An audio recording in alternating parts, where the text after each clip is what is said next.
안녕하세요. 오늘도 사연살롱을 찾아주셔서 감사합니다.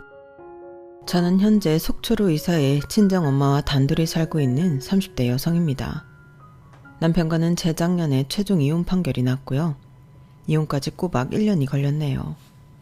제 이혼 의사는 확고한데 이놈의 남편놈이 지 잘못은 생각도 안 하고 이혼만큼은 못하겠다 끈질기게 버텼거든요. 하지만 한번 사는 소중한 인생 또다시 그딴 인간들에게 희생하고 싶지 않아 저는 흔들리지 않고 소송을 밀어붙였고, 그렇게 얻게 된 이유는 저에겐 전쟁에서 얻은 성과나 다름이 없었는데요. 지금부터 제가 어떤 사연으로 이혼하게 되었고 속초로 이사까지 하게 되었는지 그 이야기를 들려드릴게요. 아마 제 사연을 끝까지 들으신다면 세상 천지 믿을 놈은 없다는 걸 아시게 될 거예요. 우선 제 이야기를 조금 해보자면 저는 아주 어릴 때부터 엄마와 단둘이 살았습니다. 언제였는지 정확히 기억은 나지 않는데 저희 친정엄마가 이혼하셨거든요.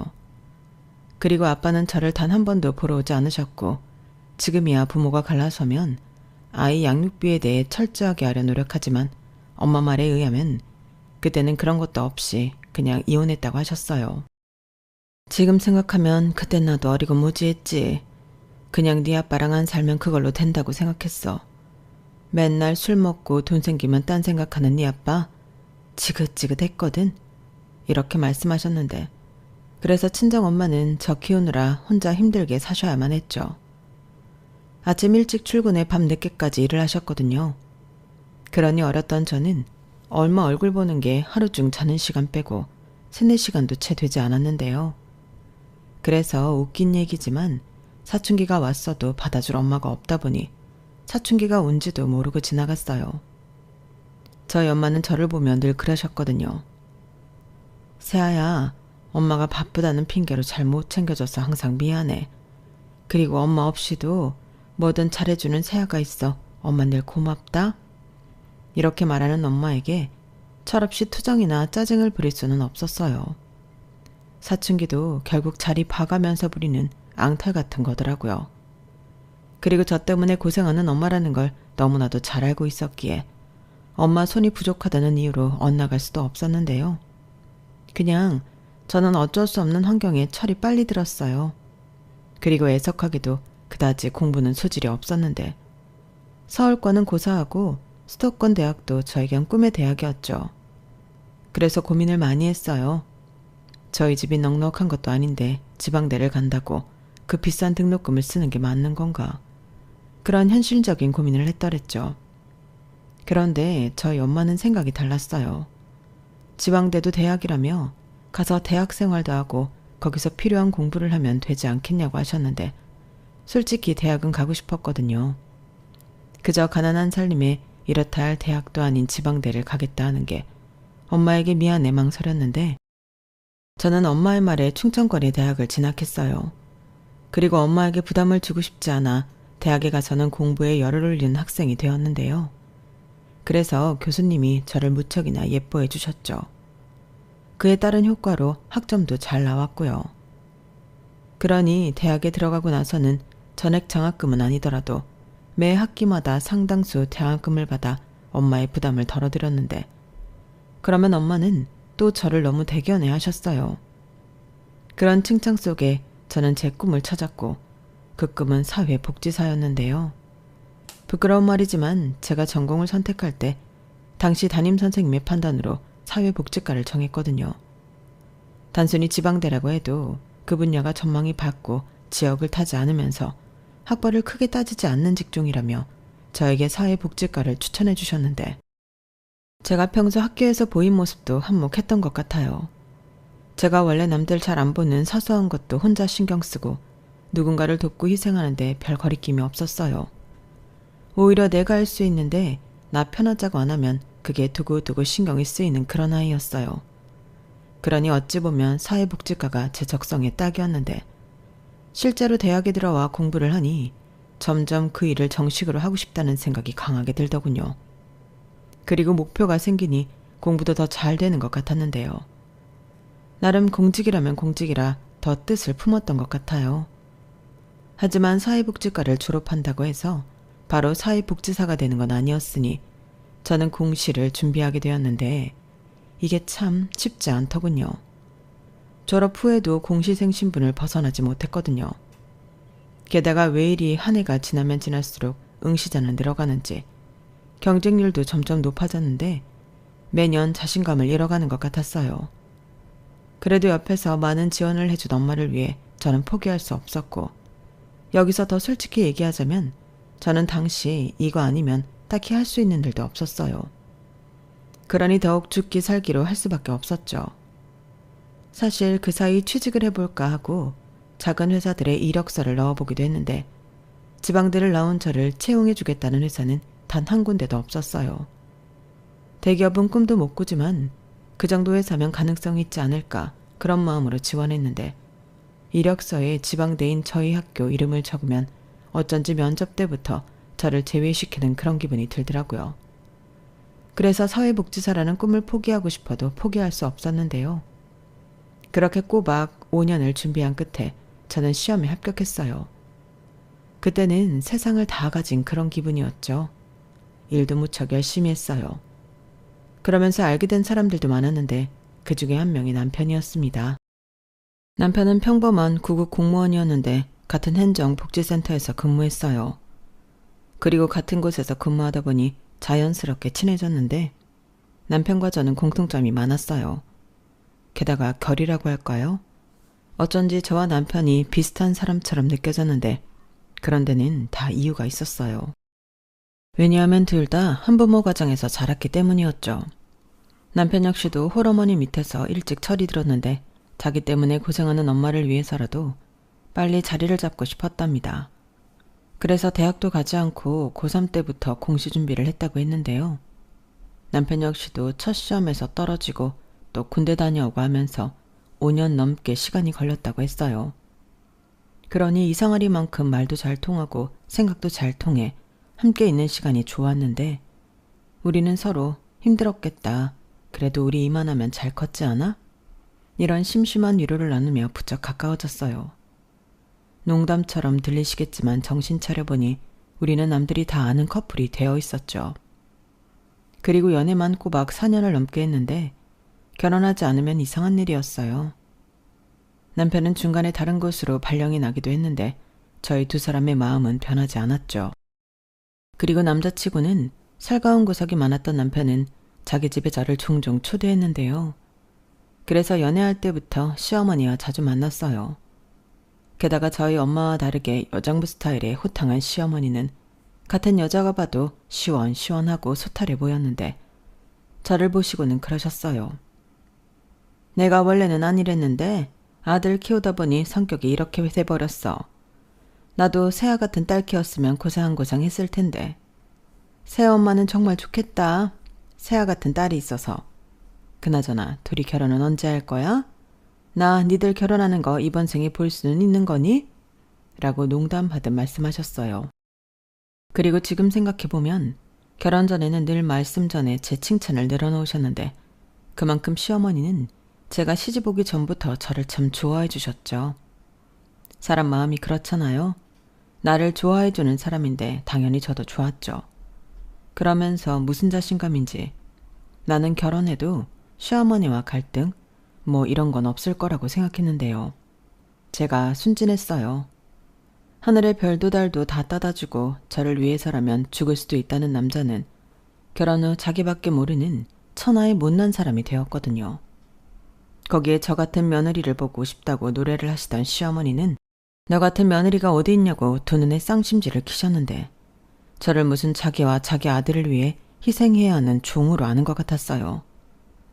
세상 사람들이 연애랑 결혼은 다르다고 아무리 말했어도 이렇게 확연하게 달라질 수가 있나요? 저는 결혼이 이런 건 줄 알았다면 결코 하지 않았을 겁니다. 그리고 결혼 후 깨달은 게 또 하나 있는데요. 그건 바로 홀시어머니가 무섭다는 거였어요. 아들이 남편 대신이고 애인이고 애기였는데 남편은 자기 엄마 외로워서 안쓰럽다고 하지 시어머니는 연신 저를 자기 아들 뺏어간 도둑년으로 알지. 중간에서 미쳐버리는 줄 알았어요.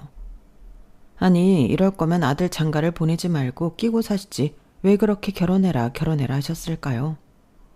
저는 지금도 그 마음을 당체 모르겠습니다.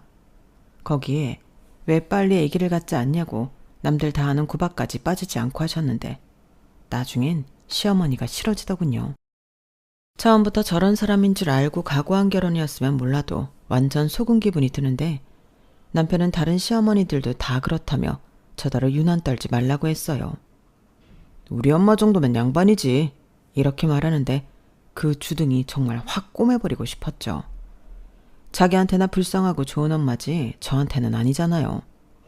물론 시어머니가 저희가 결혼 후 바로 변하신 건 아니었는데 이건 또 제가 제 얼굴에 침 뱉게 한 거라 참 부끄럽네요. 저 역시도 같이 시집 왔을 때 시어머니에게 잘하고 싶은 마음이 컸거든요.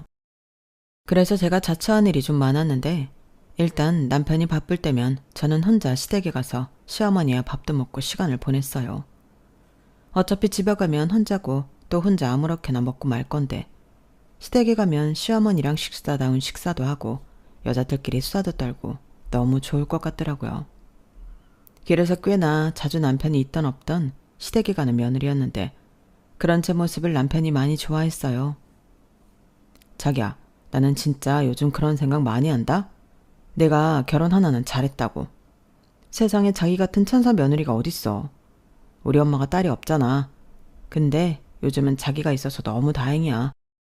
옆에서 보고만 있어도 막 흐뭇하다니까. 자기야, 정말 고마워. 내가 앞으로도 자기한테 진짜 잘할게. 남편은 이렇게 좋아하면서 몇 번이고 비슷한 말을 한 적이 있었는데 저는 그때 저 말을 듣고 좋아할 게 아니라 나한테 잘하는 것도 좋지만 혼자인 우리 엄마한테도 잘해달라고 했어야 맞았어요. 시어머니가 아들 장가 보내고 적적해하는 만큼 저희 엄마도 같이 살던 딸을 시집 보내고 혼자가 되셨는데 왜 나는 정작 우리 엄마를 챙기지 못했나 그게 두고두고 후회스럽더라고요. 다만 변명을 좀 하자면 저희 엄마는 시어머니에 비해 젊기도 했고 계속 직장 생활을 하고 있어서 시간도 잘 맞지 않았는데 그에 반면 시어머니는 연세가 좀 있으셨죠. 거기에 늦게 결혼해 남편이 늦게 얻은 자식이었고 돌아가신 시아버님이 교사라 그 연금을 받고 생활하셨어요. 그러니 소일거리가 있으면 좀 하시긴 했어도 평상시 집에 혼자 TV나 보시고 계시는 게 다였는데 그래서 저희 엄마보다는 시어머니를 더 챙기게 되었죠. 왜 결혼 초에는 며느리가 시어머니에게 잘 보이려 애를 쓰잖아요. 저도 그랬어요.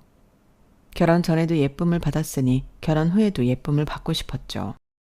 하지만 그 선택은 별로 좋은 선택은 아니었는데요. 이 사람들한테 아주 좋은 구실을 만들어준 꼴이 되었어요. 그걸 알기까지 시간이 꽤나 걸렸는데 저희 엄마가 아프시기 전까지 저희는 나름 잘 지내는 부부이자 고부 사이라 몰랐거든요. 아니 집집마다 조금씩 다르긴 해도 저는 제가 평범한 결혼 생활을 하고 있다고 생각했어요.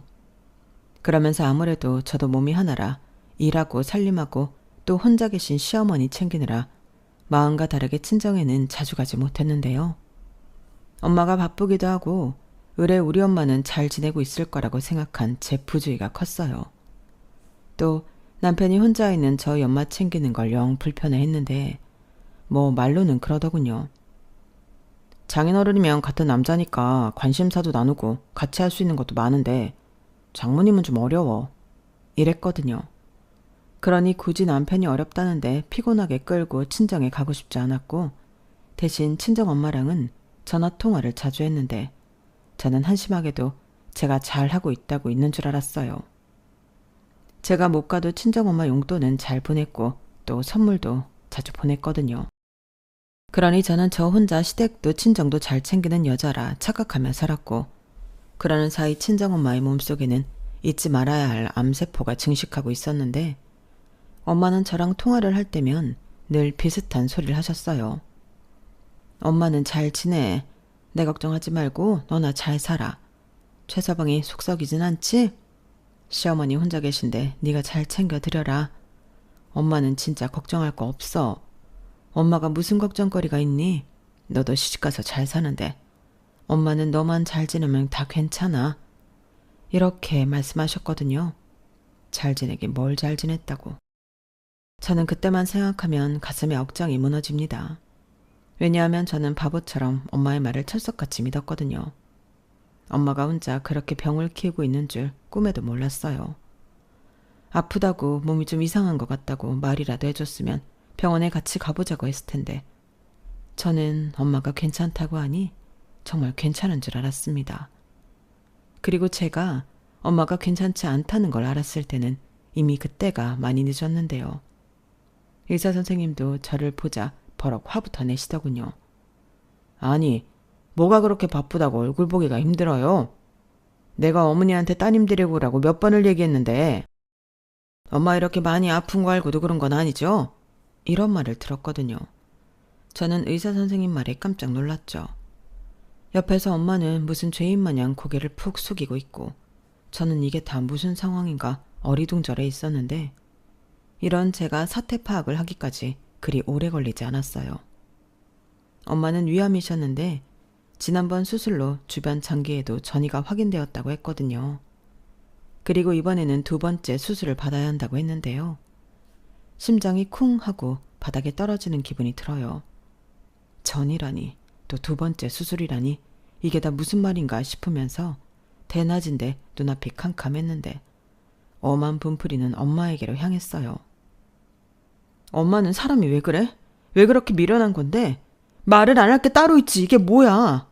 그럼 나 몰래 수술 받고 혼자 아팠어? 왜? 영영 말하지 말지. 이제 와서 나한테 왜 얘기하는 건데? 나는 갑자기 웬 병원을 가자고 하나 그랬잖아. 이런 줄도 모르고 나 아무 생각도 없이 왔는데 이게 뭐야? 왜 사람을 나쁜 사람으로 만들어? 다 괜찮다며. 엄마 잘 지낸다며. 이게 잘 지내는 거야? 이게 괜찮은 거야? 저는 있는 힘껏 그렇게 엄마한테 사춘기 때도 못했던 화를 냈어요. 그러자 엄마는 어쩔 줄 몰라 하며 연신 저에게 미안하다는 말만 되풀이 하셨는데 그때는 그 미안하다는 말이 참 듣기 싫더군요. 엄마가 아니라 무심한 내가 싫었던 건데 저는 그것도 나중에 알았어요. 사야, 엄마가 미안해. 엄마는 너 생각해서 부담 줄까봐 그랬지. 엄마 진짜 괜찮아. 또 그 소리. 엄마 진짜 짜증나. 키울 게 없어서 병을 키워? 이러는 게 더 나 부담 주는 거야.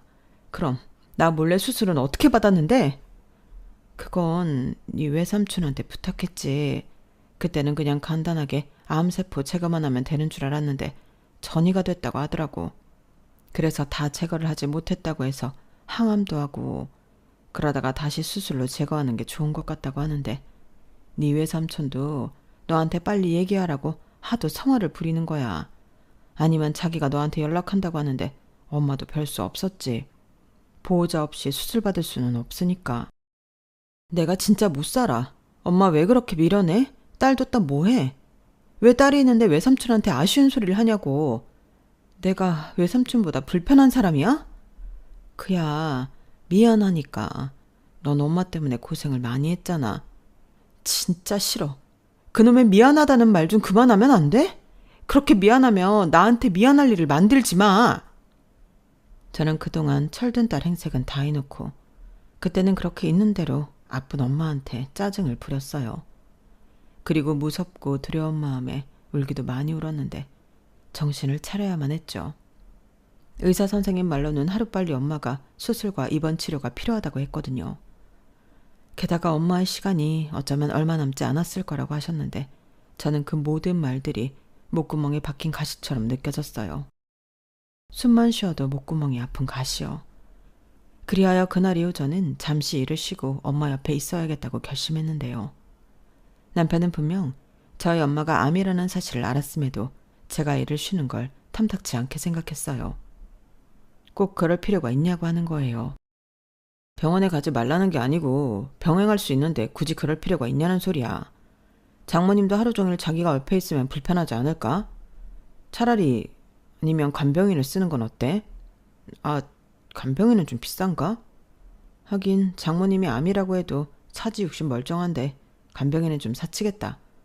그럼 그러지 말고 휴직계 말고 필요할 때마다 월차를 내. 자기 월차 많잖아. 지금 뭐라는 거야? 우리 엄마 암이라고. 시간이 얼마나 남았는지 모른다고 하는데 지금 그런 말이 나와? 아니, 자기 엄마 아니라고 이렇게 매정하게 말할 수 있어? 어머님이 암이라고 해도 지금처럼 똑같이 얘기할 거야? 야, 아무리 그래도 할 말이 따로 있지. 여기서 우리 엄마 얘기가 왜 나와? 쏭하게. 아니, 나는 자기 생각이 합리적인 판단이 맞냐고 물어보는 거야. 장모님이 여태 자기한테 왜 말을 안 했겠어? 장모님도 시집간 딸 신경 쓰이게 할 것 같아 불편해서 그런 거잖아. 누가 장모님 병원 가지 말래? 가! 월차 써서 가라고. 그리고 병원에서 하는 소리 다 믿을 거 아니야. 우리 아빠도 3개월 남았다고 했는데 3년 살다 갔어.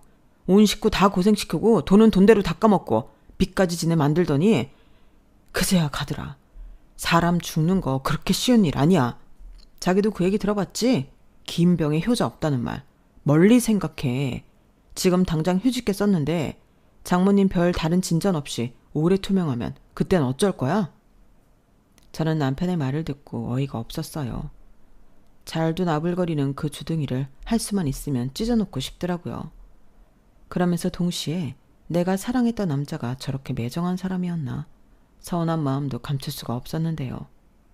남편이 그러든지 말든지 저는 제 결정대로 휴직계를 냈죠.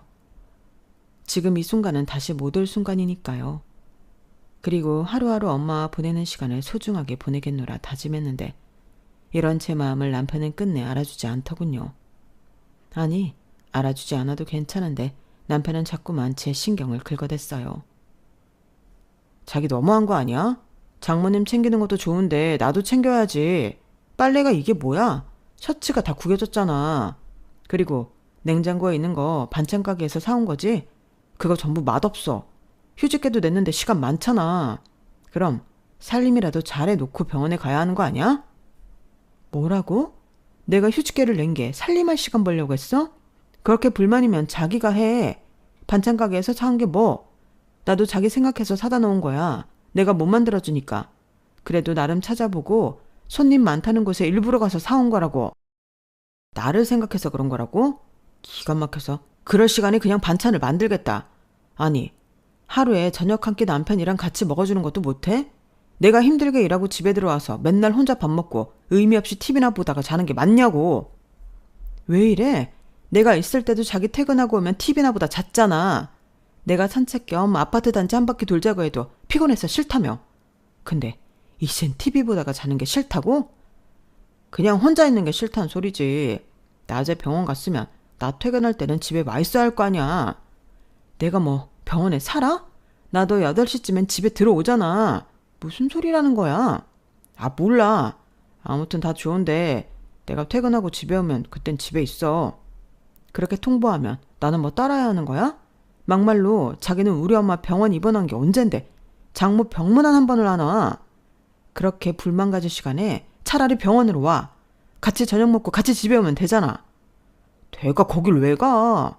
가뜩이나 민원 처리 때문에 피곤해 죽겠는데 남의 병원에 가서 뭐하게? 장모가 남이야?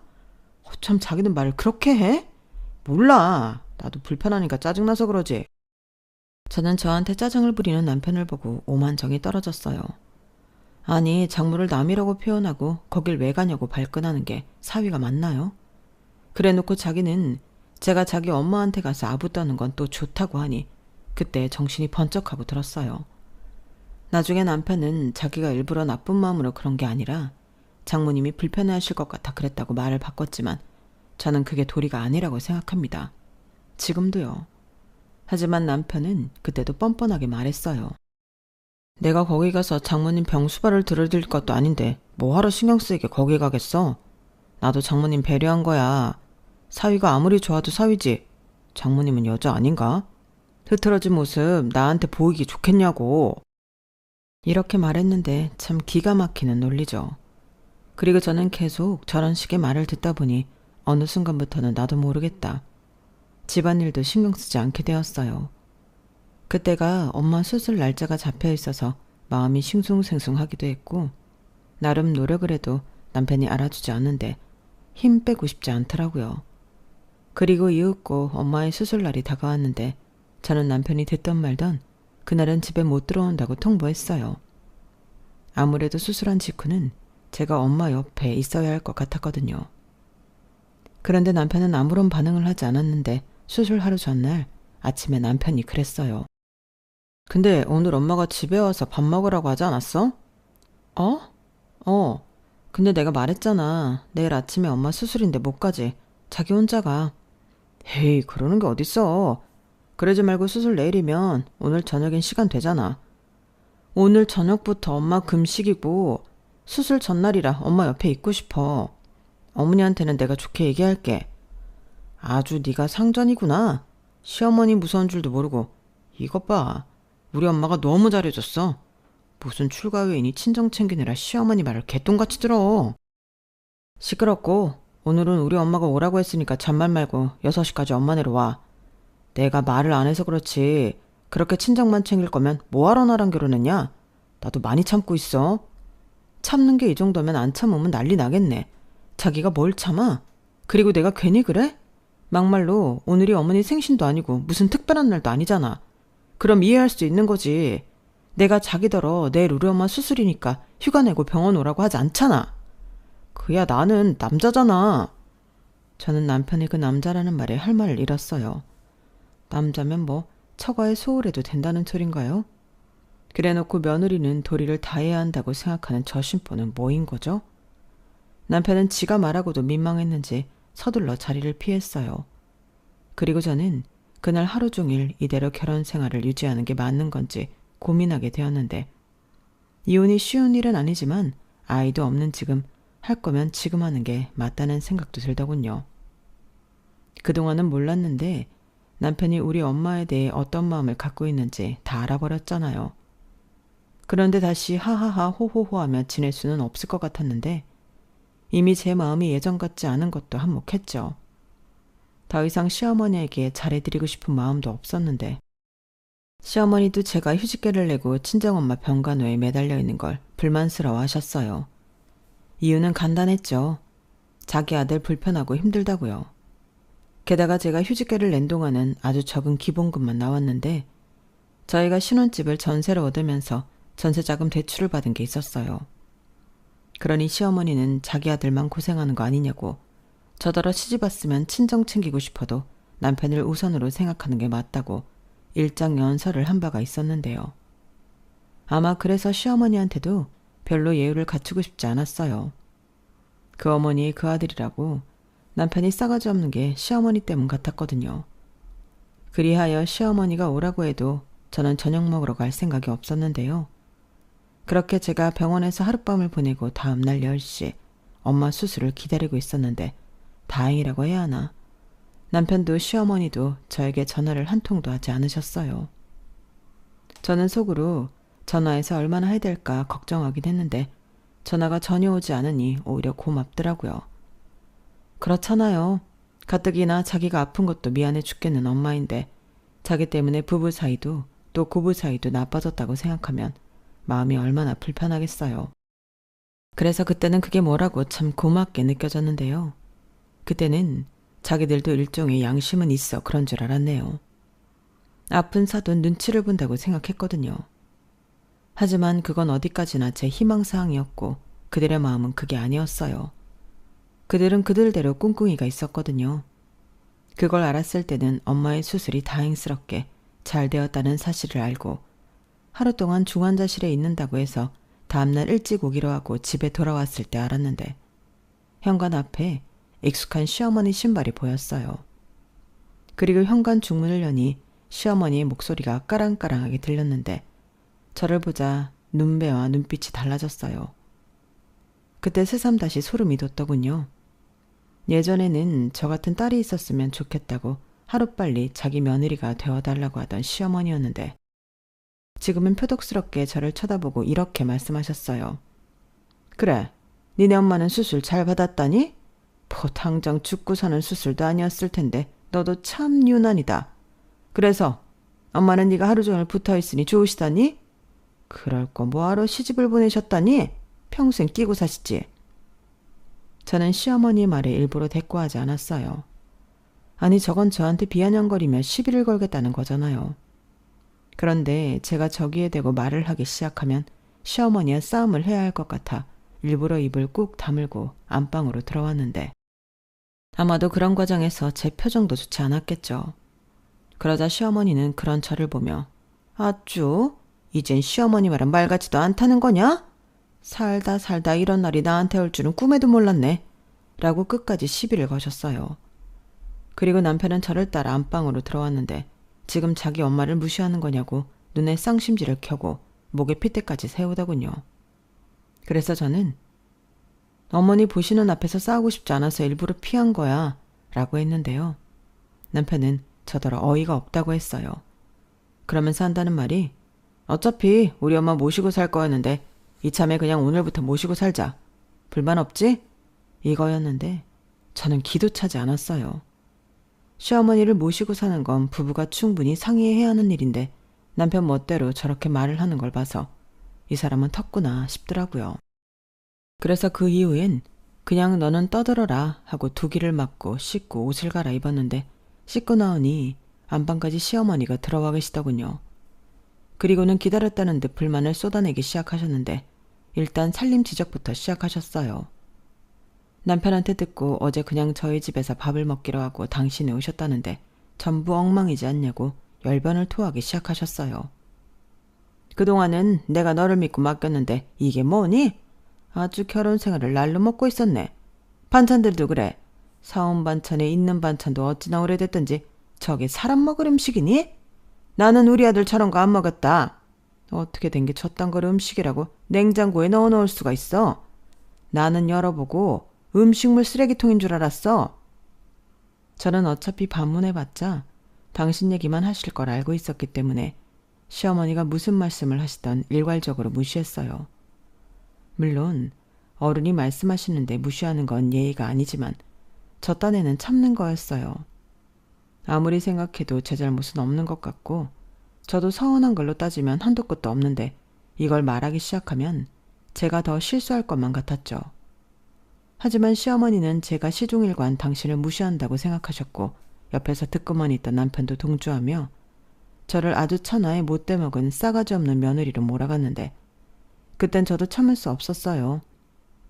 그래서 입 아프지만 저도 서운하고 불만인 걸 모두 이야기했는데 역시나 제 말은 전혀 들을 생각이 없더군요. 어머니, 저도 서운한 것 따지면 너무 많아요. 어머니 전에는 저한테 이러지 않으셨잖아요. 그리고 제가 괜히 그래요? 저희 엄마 아프시고 오늘 수술 받으셨는데 말이라도 좋게 엄마 괜찮으시냐고 엄마 괜찮을 거라고 해주실 수 있는 거잖아요. 저 사람도 그래요. 장모 불편하다고 한 번을 병원에 가질 않는데 저라고 좋겠어요? 그래도 저런 남편 집에서 굶을까봐 반찬 사다 놨는데 사온 반찬 싫어하고 투정 부리고 그래서 내버려 뒀어요. 먹고 오던 배달시켜 먹던지 자기 먹고 싶은 거 먹으면 되죠. 애도 아니고 다 큰 성인이 끼니를 챙겨줘야만 먹어요? 어머니도 그래요. 어떻게 아들 반찬 걱정 되시면 어머니야말로 아들 장가 보내지 말고 평생 끼고 사시지 그러셨어요. 뭐야? 너 지금 말 다 했냐? 전에는 그렇게 결혼 언제 하냐고 그러시더니 결혼하니까 이렇게 태도를 바꾸시면 이러시려고 저 빨리 시집오라고 한 거였어요? 저는 그런 줄도 모르고 어머니랑 잘 지내고 싶어서 노력 많이 했는데 억울해요. 네가 아주 막가자는 거구나. 그래서 뭐 내가 잘못했다는 소리를 하고 싶은 거야? 사과라도 하라는 소리냐? 그래, 아주 며느리가 위아래도 모르고 할 말 다 하네. 그래서 정말 우리 엄마한테 사과라도 받겠다는 거야? 조용히 해. 남자가 중간에서 중간 역할을 못할 망정 이간질 시키면 좋냐? 그래서 자기가 얻는 게 뭔데? 막말로 맞벌이 하는데 왜 집안일은 내가 다 해? 자기도 해야지. 무슨 개코 같은 소리야. 그리고 집안일 이게 뭐가 어려워? 밥은 밥솥이 하고 빨래는 세탁기가 하고 청소는 청소기가 하는데. 그러네. 그러니까 자기도 할 수 있겠네. 이게 진짜 시어머니 앞에서 못하는 소리가 없어. 너 지금 내 앞에서 내 아들 잡냐? 네 엄마가 너 그렇게 하라고 가르쳤어? 네, 저는 뭐든 똑같이 하라고 배웠어요. 제가 뭐 어머니 세대 사람도 아닌데 밖에서 일할 거 다 하고 친정도 못 챙겨가면서 집안일까지 독박 써야 하나요? 저는 그러고 싶지 않아요. 그렇게 살려고 결혼한 게 아니라고요. 그럼 지금이라도 알았으니까 정리할까요? 저는 그래도 상관없는데요. 뭐라고? 지금 이혼하자는 거야? 최세야, 너 말 함부로 한다. 네가 그렇게 말하면 내가 뭐 겁먹을 줄 알아? 어디서 너야? 그리고 내가 겁먹으라고 이런 말 하는 걸로 보여? 나도 이번에 우리 엄마 아프고 나서 깨달은 게 많다고. 아우 시끄럽다. 아무리 그래도 이게 시어머니 앞에서 할 소리냐? 왜 니네 엄마는 아파서 잘 사는 자식들 분탕질하게 만드니? 그냥 혼자 조용히 아프시든가. 뭐라고요? 어머니야말로 말씀이 심하시네요. 나중에 어머니 아프실 때 제가 똑같이 하면 돼요? 조용히 아프시지 왜 우리한테 말씀하시냐고요? 뭐야? 엄마, 안 되겠다. 나 그냥 이혼할게. 저런 며느리 뭐 좋다고 봐줘. 나도 미련 없고 엄마도 포기해. 잘 됐네. 그래. 우리 이참에 깨끗하게 갈라서자. 지금 보니까 내가 잘못한 게 맞네. 엄마랑 살아야 하는 사람을 내가 데리고 왔어. 어머니, 아들 돌려드릴 테니까 이제 남의 집 딸한테 그만하세요. 저는 이혼 얘기까지 하고 그제야 속이 뻥 하고 뚫리는 것 같았어요.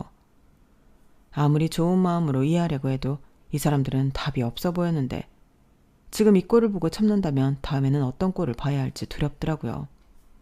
그래서 아예 제 짐을 챙겨 집을 나왔는데 남편과 시어머니는 눈 하나 깜짝하지 않았어요. 그리고 저는 친정으로 갔는데 어차피 엄마는 병원에 계시니 친정에 혼자 있는 게 세상 편하더군요. 앞으로 어떻게 할지 생각하기도 좋았고 이윽고 저는 내일 당장이라도 마음 바뀌기 전에 이혼 서류에 도장을 찍어야겠다고 생각했는데 하루 전만 해도 기고만장했던 남편은 이젠 이혼을 못 해주겠다고 태도를 바꿨어요. 저 같은 사람은 정신머리를 뜯어 고쳐줘야 한다나요? 진짜 기가 막히는 소리였죠. 그래서 바로 저는 변호사 사무실, 로펌 등을 여러 곳 돌아다니며 상담을 받았고 그중에 가장 신뢰가 가는 곳에 이혼 소송을 맡겼는데 소장을 받은 남편은 불이 나게 저에게 연락을 해왔어요. 당연히 받지 않았죠. 그러자 불편해서 오기 싫다던 저희 엄마 병원을 지발로 그것도 자기 엄마를 데리고 나타났는데요. 전에 기세는 어디로 가고 미안하다고 사과를 하더군요. 저희 엄마는 어리둥절하셨고 저는 그들의 태도에 더 화가 났어요. 아무것도 모르는 저희 엄마를 이용하겠다는 꼼수가 보였으니까요. 그래서 어차피 알게 될 거 저는 엄마에게 그간 있었던 일을 그 사람들 들으라고 모두 말했고 저희 엄마는 많이 놀란 듯 남편을 쳐다봤어요. 그러자 남편도 민망했는지 땅바닥만 쳐다봤는데 처음으로 저희 엄마가 단호하게 말씀하셨죠. 그래서 너는 이혼 소송을 하겠다는 거지? 잘했다. 저런 집구석에 들어가 살아봤자 네 속만 썩어. 엄마가 해봐서 하는데 저런 인간들 보고 살 바에는 혼자 사는 게 훨씬 낫다. 개똥밭에 굴러도 이승이 낫다는 말처럼 이혼녀 딱지 안고 살아도 저런 집구석 며느리로 사는 것보다 낫지? 이렇게 말씀하셨는데 남편도 시어머니 눈이 동그래졌어요. 평소 저희 엄마 심성을 알고 있던 남편과 시어머니셔서 자기 생각과 다른 저희 엄마의 태도에 많이 놀란 듯 보이더라고요. 그리고 대망의 이혼 소송이 진행되었는데 흔히 이혼 소송은 거의 진흙탕 싸움이라고 하더니 그 말이 꼭 맞았어요. 그러면서 또 그들의 못된 심보를 알게 되었는데 남편은 제가 자기 엄마를 당연히 모실 거라고 생각하고 있었고 시어머니는 자기 대신 집안일 다 해주는 며느리 효도받을 그럴 노후 계획을 세웠더라고요. 저도 모르는 저의 미래 계획에 진심 또다시 소름이었는데 지금 생각해보면 남편도 남편이지만 시어머니가 저희 이혼을 적극 반대하셨어요. 이제 와서 다 큰아들 뒷바라지 다시 하기 싫다는 거였죠. 친엄마도 그런데 피 한 방울 섞이지 않은 저는 오죽할까요? 오만정이 다 떨어지고 인간적으로도 실망스럽게 그지없던 남편을 저는 더는 남편으로 봐줄 마음이 없었어요. 그렇게 밀고 나간 이혼 소송이었는데요. 시간은 걸렸지만 제가 뜻하는 대로 제가 승소했죠. 사실 제가 진다는 건 말도 안 되는 일이었는데 요즘 세상이 어떤 세상인데 한 여자의 인생을 날로 먹을 수가 있겠어요. 그것도 제가 원하지 않는다고 했는데 말도 안 되는 일이죠. 그리고 이혼 소송을 하면서 재산 분할도 확실하게 반반했는데 남편은 이혼하는 것도 억울한데 돈까지 나눠야 하냐고 길길이 날뛰었어요. 참 보기 흉하더라고요. 하지만 이윽고 판사님이 그 재산을 혼자 만들었냐고 따끔하게 혼을 내주셨는데 어찌나 속이 후련했는지 모릅니다. 다행인지 불행인지 아이가 없어 양육비 분쟁도 할 필요 없던 저희 두 사람은 그렇게 다시 남남이 되었어요. 그리고 저는 그와 동시에 남편과 시어머니 버전을 차단해버렸는데요. 공무원 사위가 소문이 진짜 금방 퍼지거든요. 아니나 다를까 남편이 제가 휴직계를 내고 쉬고 있으니 먼저 선수치며 이상한 소문을 내기 시작했어요. 그런데 평소 주변 관리를 어떻게 했는지 자기 뜻대로 저를 욕하는 사람은 별로 없었는데요. 저라고 친한 사람들이 없었겠어요. 그리고 평상시에도 제가 이런저런 이야기를 했던 게 있어서 그들이 저를 옹호해 준 것 같더라고요. 그러니 제가 다시 복직했을 때는 저도 모르는 사이 소문의 폭풍이 한 차례 지나간 후였는데, 그래도 남의 일에 관심이 많은 사람들은 저에게 와서 사실 확인을 하고 싶어 했어요. 저는 그런 사람들에게 친히 자세히 설명해줬고 며칠을 그렇게 하니 이 다음은 제가 말할 필요도 없이 저 남편은 이기적인 천하의 못된 남편이자 사이로 낙인이 찍혀버렸는데, 솔직히 자기 무덤 자기가 판 거죠. 왜 그것들이 자기한테 결코 유리하지 않다는 걸 몰랐을까요? 저리 띨빵한 인간인 줄 알았으면 애당초 결혼도 하지 말걸. 저는 헤어진 후에도 결혼을 후회했습니다. 그래도 그때 당시는 좋다고 한 제 결정이니 남 탓할 것 없다고 생각하며 현실을 받아들였는데요. 일단 저희 엄마 간호가 먼저였어요. 병원에서 시간이 얼마 남지 않았을지도 모른다고 했지만 2차 수술 후 엄마는 급속도로 건강을 회복하셨고, 다행히 암세포가 더는 퍼지지 않고 있었는데요. 의사 선생님 말로는 2차 수술로 암세포를 모두 제거했다고 하셨어요. 그러니 저희 모녀에게도 희망이 생겼는데 엄마도 살고자 하는 의지, 또 건강해지고 싶다는 의지가 충만해서 예후가 좋은 것 같다고 하셨는데요.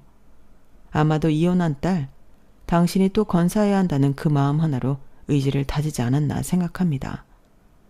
저는 자식이 없어 그 마음을 다 이해하지 못하는데 엄마는 정말 대단한 것 같아요.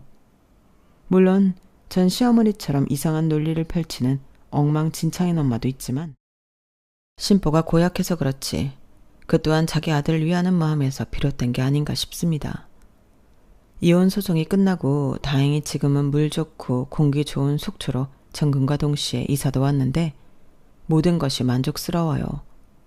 모든 병은 마음에서 시작된다고 하더니 엄마는 속초에 온 후로 늘 웃으셨거든요.